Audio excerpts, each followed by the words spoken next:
Okay, episode 2. Um, Here we go. Yeah, we're currently in the thick of it right now, and by the thick of it, I'm talking about the humidity. Um, yeah, it's wild. It's not good for work, but I love summer, man. Like, I didn't used to like summer. Well, I liked summer when I was younger. I stopped liking summer for years, and just recently, within the past few years, I started loving summer. Like, I like winter. I'm a winter guy, but like the longer days, man, it's something. I feel like when you get older, man, you appreciate the longer days. Like maybe set. I think the sun sets around 7:30 here. We get like an hour, like an extra hour, but it makes so much of a difference now that I'm older and life seems to be going by faster. But yeah, I didn't really appreciate it as much. I was more like a winter guy, nighttime guy back for a little bit. But nah, yeah, I appreciate it now, man. It's the birds and I don't know. We got bikers in our neighborhood. People doing physical fitness. um, yeah, it's cool. It's nice to see. I guess as you get older, you appreciate that kind of thing.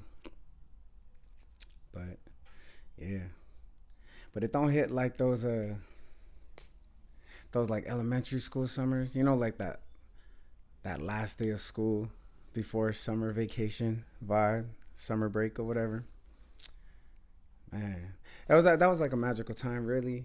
Summer break or like that day, that last day is like people. Everybody's nice. Teachers are cool.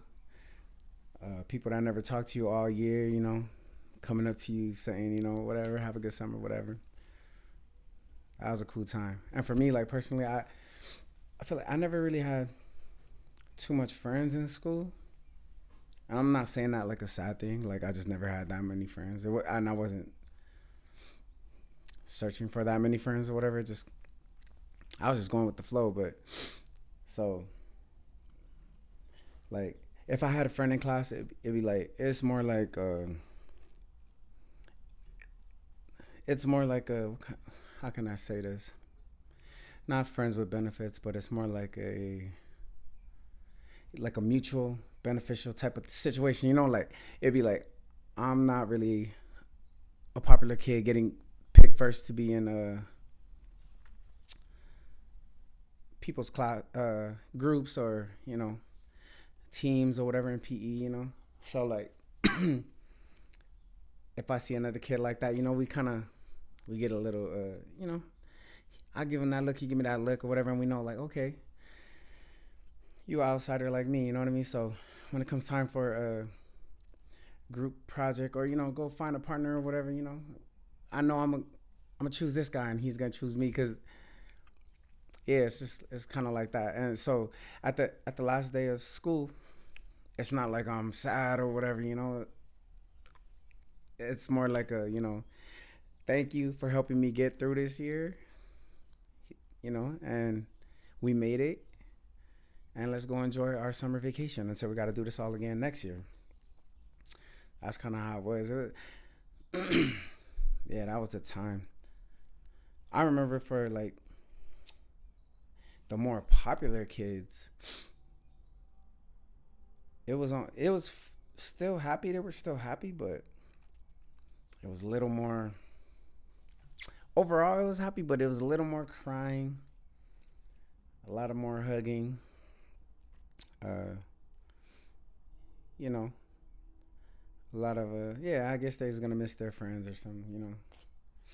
Which is cool. Which is cool.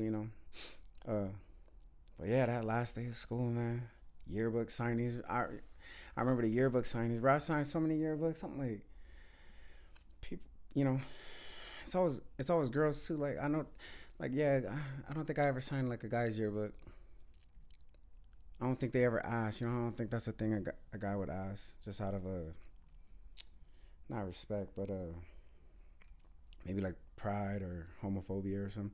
But yeah, like you sign somebody will ask you to sign their yearbook.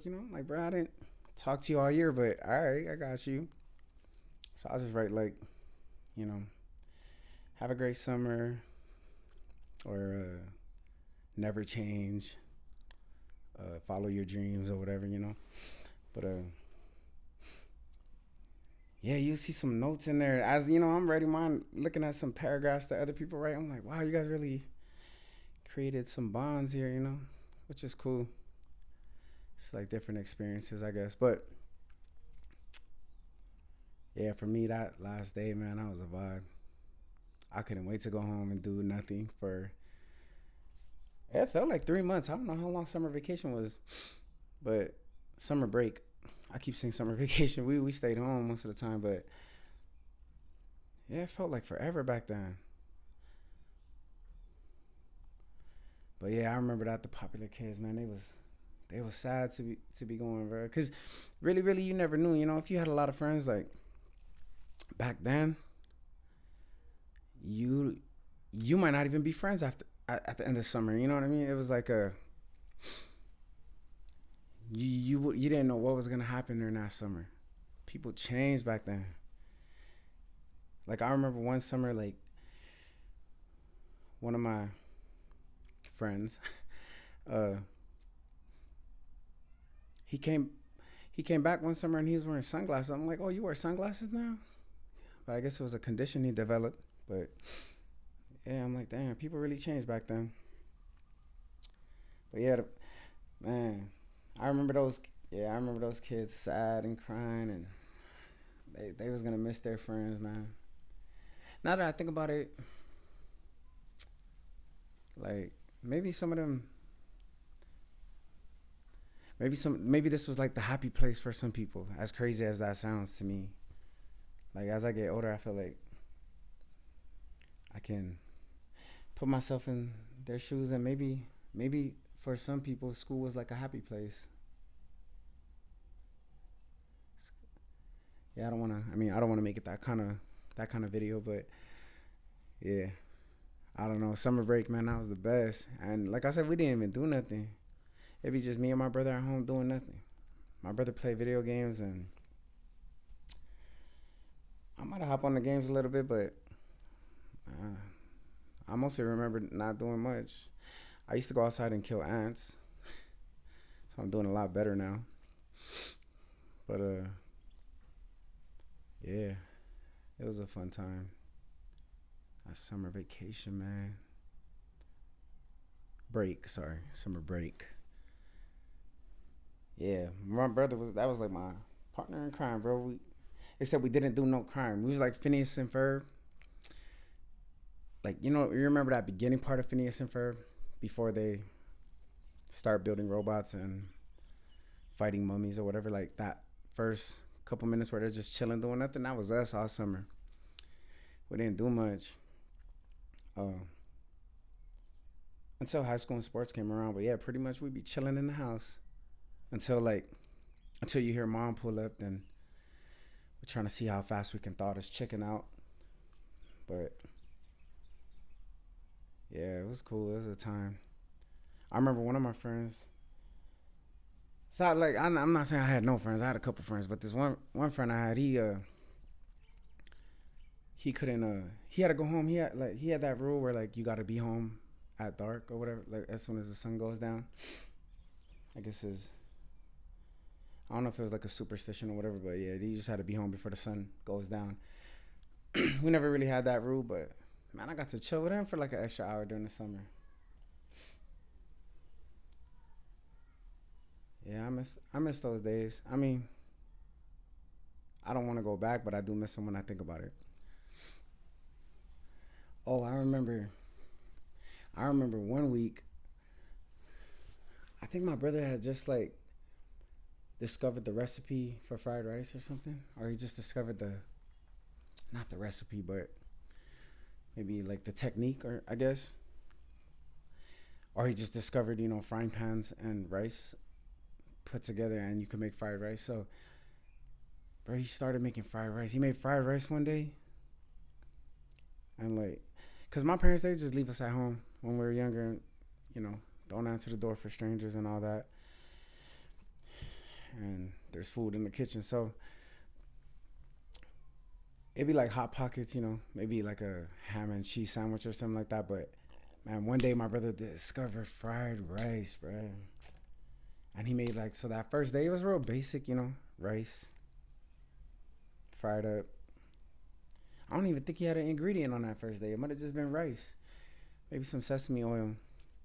But it got better and better. So the next day he'll add like a little extra, maybe carrots. He didn't add carrots, but for example, I'm like, wow, it got better. Then the next day he'll add like some sausage or something. It got even better. I'm like, bro, this guy's like, what's his name? Rachel Ray. I'm like, damn, this is crazy. And then one day he added wasabi. If you know what wasabi is, you're not supposed to give that to kids. And yeah, that was like the last time I ever ate fried rice from that guy in my life, honestly. But yeah, that's like a memory. That's like a core memory. That was a core memory for me. That's wild. But yeah, that's where we at, man. It's summertime. I love it, really. Uh, Still, work was work. Construction, electrical. What can I say about work, man? It's the best. Nah, it really sucks, but I'm I'm thankful to God. Um. Oh yeah. So while I was at work today, I was listening to Sean Ryan on the Tucker Carlson show, and I haven't been watching Tucker Carlson because like just news in general has been, it's basically been nothing that I've been interested in. So I don't I've been listening to more music. Honestly, I be going on and off where like music gets tiring, podcasts or videos get tiring. But anyway, I seen Sean Ryan on Tucker Carlson and I'm a fan. So I was like, bet, let me listen to this. And he was talking about how he's been so focused on news and political stuff lately. Um, and I guess he's just frustrated of politicians lying, and basically he was telling Tucker Carlson like it's all evil and all a bunch of liars out there, and so he kind of got turned off um, with making that kind of content, I guess. So he's gonna pivot to like Christian theology type situations, which I'm thankful for that, honestly, because I feel like we could use more of that on the internet. Or me personally, I would like that. But yeah, like what caught my attention was when he was saying kind of like this posture of uh, and I'm not saying he was like blaming everything on the world. He was just saying that it's an evil world out there, and he's so sick of it that he'd rather just go into his show and he didn't say go into his show, but kind of pull back from the world and focus on himself, which I think is not a bad thing. I think it's not a bad thing, but it almost, the only reason why it caught my attention is because it was something I've already been thinking about, because I know a couple people who have made that comment within the past few months of like, it's all evil out there. I just want to basically, yeah, just go be in my own little bubble, and just kind of like be in your own little bubble, hide out until Jesus comes back. Um, I guess I got to thinking, and I'm like, I don't know if I see anything morally wrong with that, for at least for a period, but just generally, I'm not sure if Christians are called. I just feel like we're supposed to be salt in the world, and it's hard to do that when you're when you just want to be in your own bubble, and insulate yourself from the rest of the world. Like if we're insulated from them, I don't see how that lines up with also being salt. We're also being a light on a hill. And but at the same time, I understand what he was saying. So I'm like, how do we balance that? Because really, I would like to as well. Just go into a bubble and just uh, it's easier that way. The world got temptation. The world got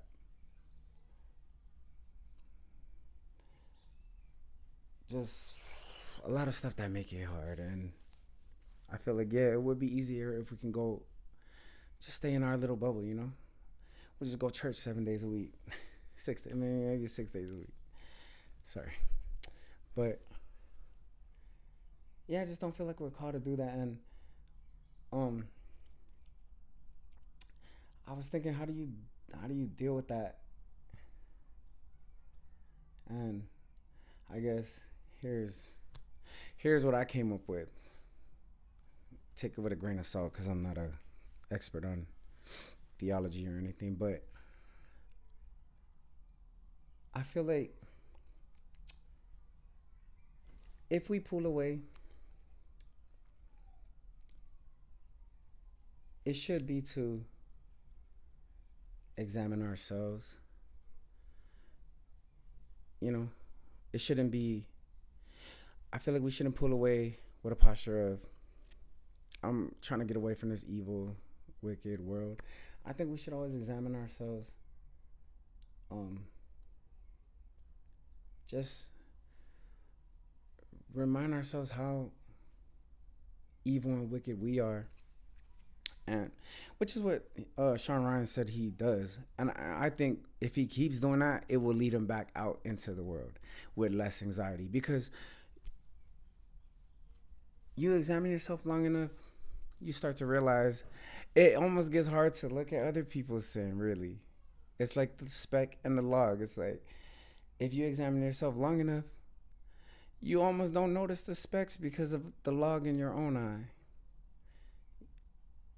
I'm saying this like the Christians will know what I'm talking about, but it almost gets hard to uh, think about the wrongs and evils and sins of other people or the world in general when you examine yourself and how wicked and evil and sinful you can be. And when I do that, like I always end up like that woman, kissing Jesus's feet. Like I always end up back there. So I never I think it's always a good thing. I pray for those times where I can humble myself or be humbled.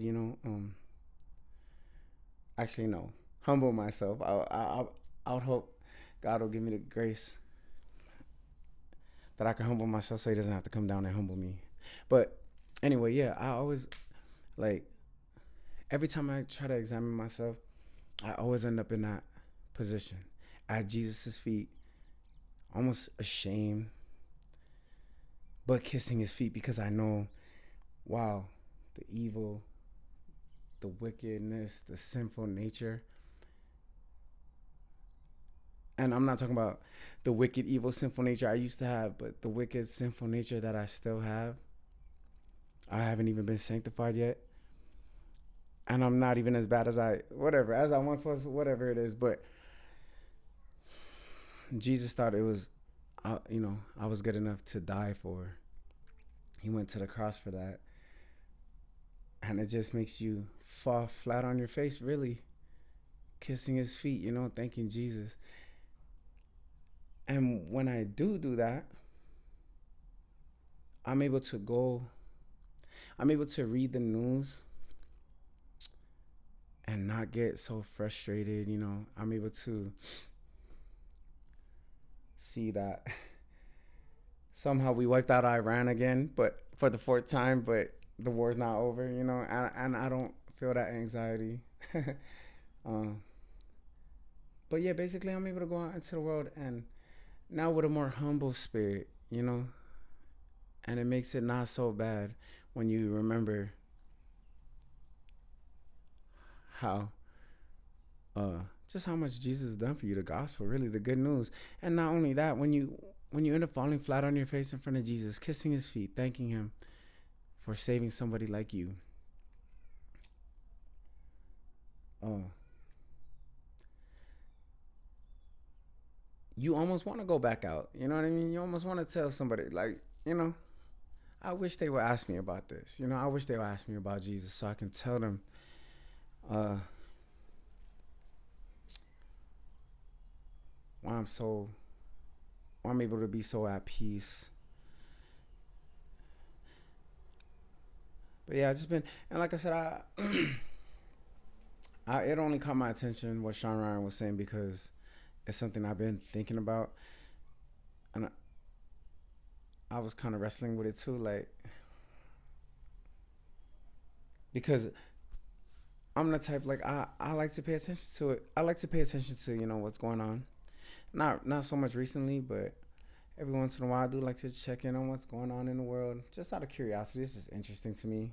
I don't watch too much sports besides like UFC nowadays, so the news gets interesting sometimes. But yeah, when like one of my friends made that comment of like, the world's evil. I don't even pay attention. I just do things that I enjoy. Kind of like how I said, pull back. So I've already been wrestling with the ideas, and then I heard Sean Ryan saying this, and I'm like, man. But yeah, that's what I think. I think we just go to Jesus, uh, examine our own hearts, examine ourselves, so that we can humble ourselves, fall to his feet, come back to Christ, and it makes it so much easier to get out there into the world. And I think, like, that's why I appreciate people like Ali B. Stuckey, Charlie Kirk when he was alive. Like, they live in that. That's their job. They're Christians and they're able to live around, or just like live while constantly being aware of like the evilness and the wickedness of the world, and with no anxiety. They look like they're at peace. I feel like that's a good image of how we should be. And I feel like, I don't know them personally or anything, but I feel like you only get that, like I said, when you examine yourself, you humble yourself, you fall before Jesus. I feel like you get that peace. But yeah, not to ramble too long, but yeah, speaking of Ali B, man, I I saw on her show a lady named Crick. Catherine Crick. I'm I don't have much to say about it because I haven't looked into it, but I definitely am about to. Uh, because when I was younger, I remember Benny Hinn, bro. He was on TV, uh, passing out the Holy Ghost to people. Like they was catching it, and he'll drop like 30 people by like doing one of these, like, and you'll see like 30 people fall down on national TV. And not gonna lie, I thought he had a gift. I didn't, I didn't know what he taught or whatever. I just thought, damn, this guy is really filled with the Holy Spirit. Apparently, I didn't know what that meant, but I just thought that's the only way you can do that and drop 30 people at one time.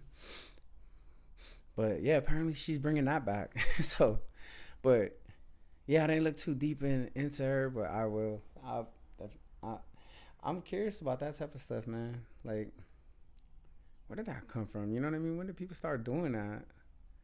Like, you don't see that in the early church fathers. So I'm curious about that. I never looked into it, but it's because it hasn't been around long. It was around when I was a kid, and I thought it died, but apparently she's trying to bring it back, bro.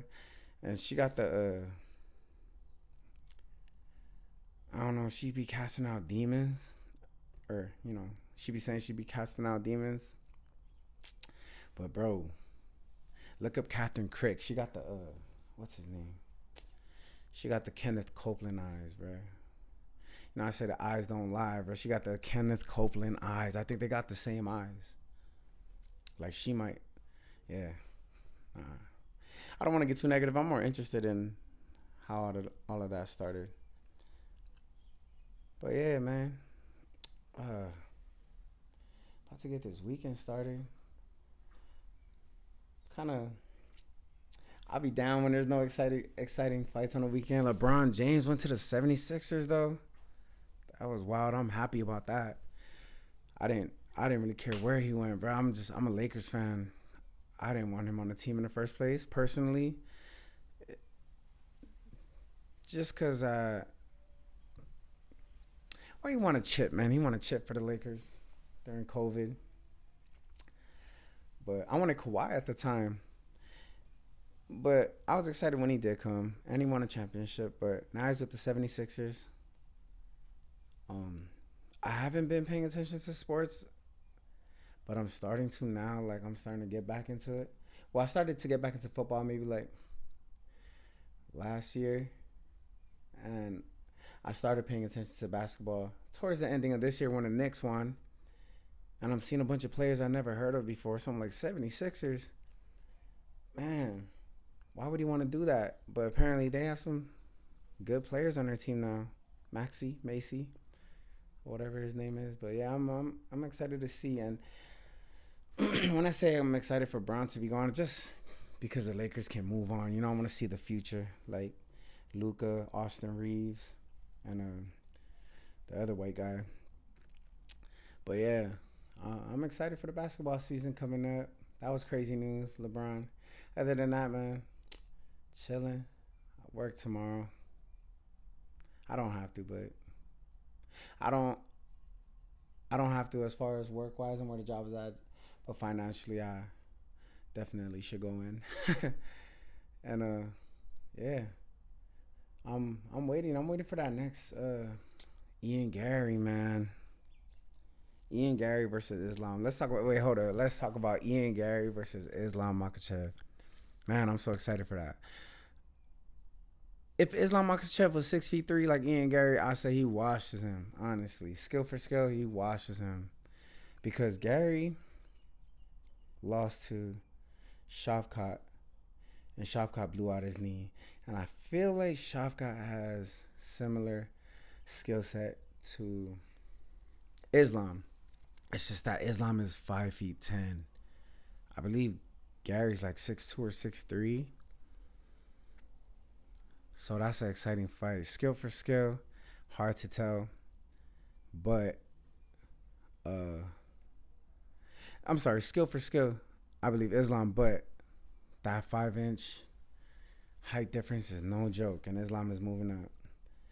Man, it's starting to pick up. Like I feel like UFC was kind of getting a little slow for a little bit, and they took a hit when Conor got injured. But with Whitaker moving up, knocking out that one dude, Bobby Green on a win streak, Patty back in the mix.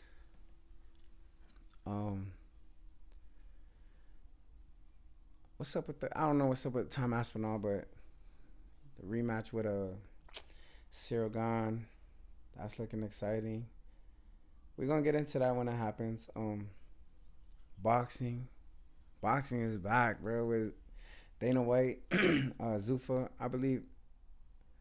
I might be wrong. I think they're owned by the old UFC owners, but hey, they're making boxing great again. Not gonna lie, like,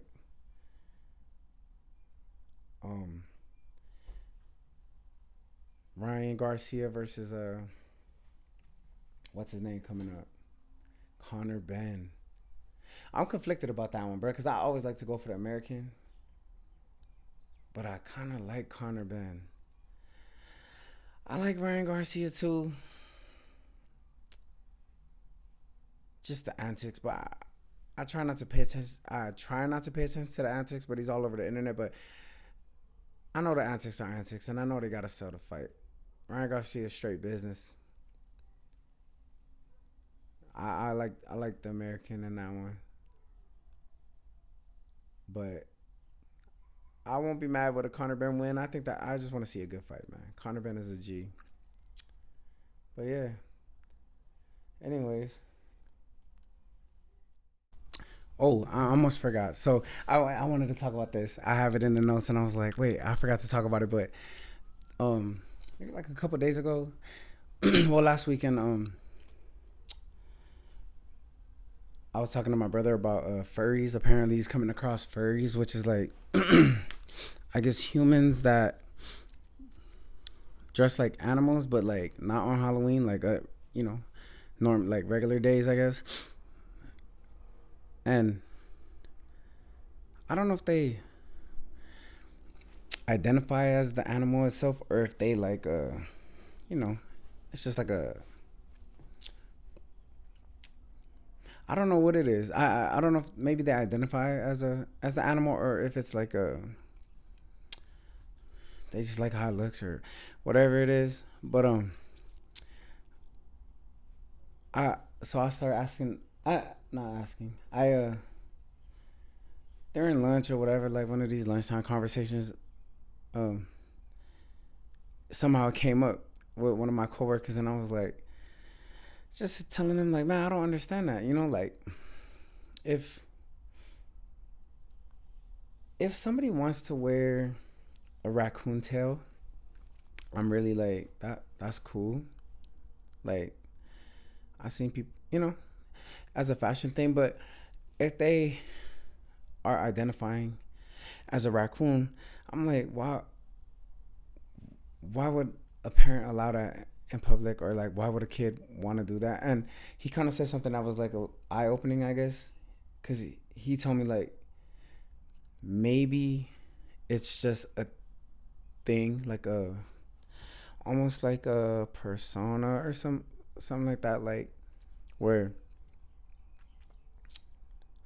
you know how when you're a kid, it's like, or at least when I was a kid, it's like you're not. I mean, even as an adult, honestly, not gonna lie, like you're not super comfortable in your skin. I feel like everybody feels that, even adults. We just get better at dealing with it, or some adults get better at dealing with it. But you're not like super comfortable in your skin, and so you put on a persona. Like it's kind of like a suit of armor. Where like, cause you know how it is when you're a kid. Like, if I put on this it's like if I put on this persona and I go to school or whatever and I get teased, it's like almost like this persona that I put out got teased because you don't know me for real. But if you're being yourself or whatever, like let's say you a nerd and you like reading whatever, whatever, the Odyssey just came out, so like you know what I mean. And someone says, hey, look at this nerd, he likes reading the Odyssey or whatever, it might hit home more because you actually are a nerd and you like reading the Odyssey for real. So like it might hit home, which as an adult is like, okay, but as a kid that could be like devastating. And so maybe that identity, or even if it was just a fashion choice, whatever it is, it's like an armor. It's like a persona that you put out there, that you feel safe putting out there, because you don't want to put your real self out into the world. And basically, yeah, he was telling me that like maybe that's what they're doing. And I'm like, dang, that hit home. Like that's wild. It kind of made me less, which I should have been less judgmental already, but it kind of made me.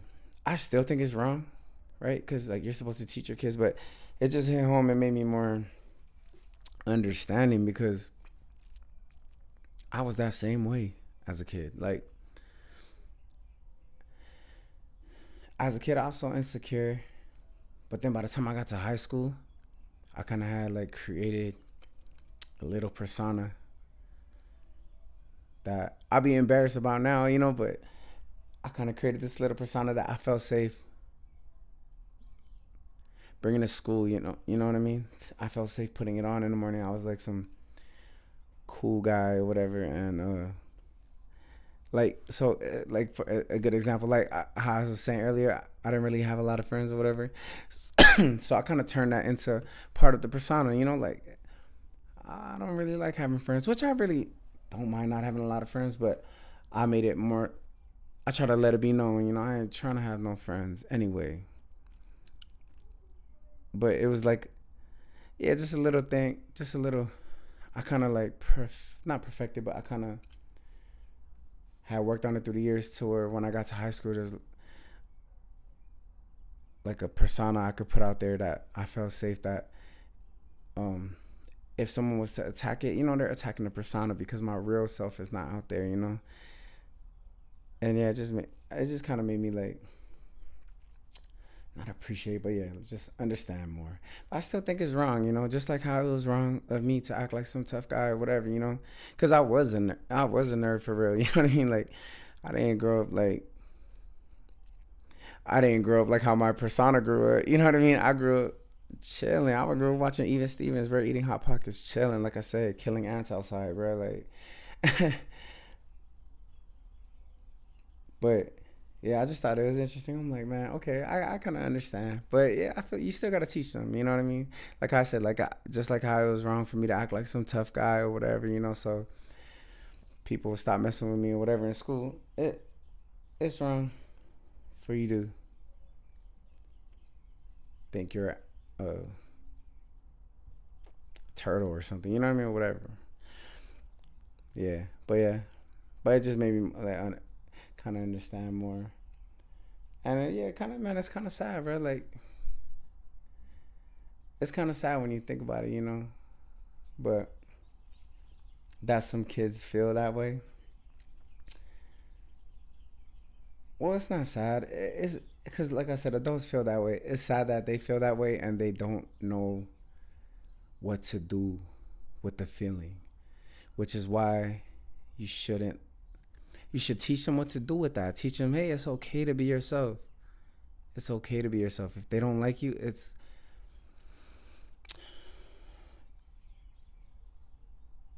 if they don't like you, at least they don't like you. You know what I mean? Like, it's better than them liking a persona or accepting a persona. And so instead of saying, yeah, it's okay, you could be whatever you want out there. That's cool. I see the heart in that, but how much better would it be to let them know that they was already good enough as is? You know what I mean? Yeah. But yeah, that's just my quick little thought on that.